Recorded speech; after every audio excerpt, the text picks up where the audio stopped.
August 4th, 2012, this video made it to the internet. What you're about to witness is a plane crash, as it was experienced from the right seat inside the cockpit. The accident took place on Saturday, June 30th, 2012. At the time of this report, information was preliminary and subject to change, but some had been collected by the NTSB. The aircraft is a Stinson Model 108-3, generally a 165 horsepower single-engine high-wing propeller-driven aircraft capable of carrying 4, plus full fuel and light baggage.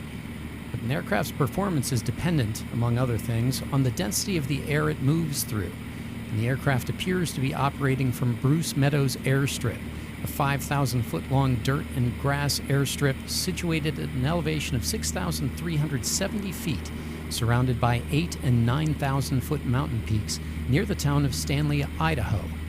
And that may be important. Watch what happens here.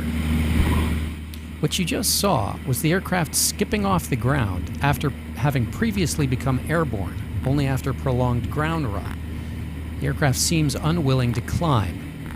We'll not speculate as to the cause of the crash, but it may nonetheless provide a good example of what pilots call a high-density altitude takeoff.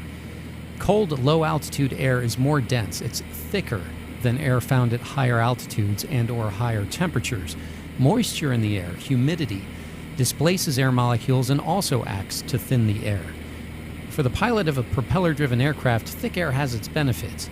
It gives the surfaces of the aircraft, the wings and propeller, more to push against, as it were. It gives a naturally aspirated, non-turbocharged engine more air molecules to mix with fuel, and that results in higher power output. Relevant to what you're seeing here, the NTSB has collected air data, including barometric pressure, temperature, and moisture for the accident's location on the day of the crash. The figures show that while the aircraft was physically located at an elevation of 6,370 feet, the air around it was as thin as that found at 9,167 feet on a standard day. In other words, compared with a cooler day at a lower altitude, the engine of this aircraft had less air to mix with fuel. It put out less power, while the propeller moved less air and produced less thrust.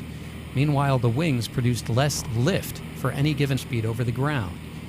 In practice, that means the aircraft needed more land to get to speed and more speed to create lift, all the while working with less available power.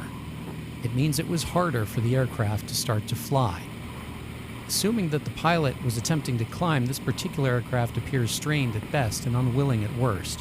Whatever the cause, this was the result.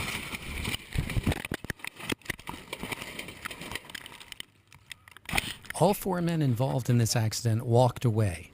Early reports state that the pilot suffered the worst injury, including a broken jaw. Shown in slow motion, you can get a sense of how the airframe absorbed energy. Each impact with a tree lessens the amount of energy left for the final impact with the ground. The occupants were lucky. Once over the trees, there was very little the pilot could do. If faced with low airspeed and rising terrain, a turn was out of the question. At that point, riding it in might have been their best and only option. I'm Glenn Pugh for avweb.com. Thanks for watching.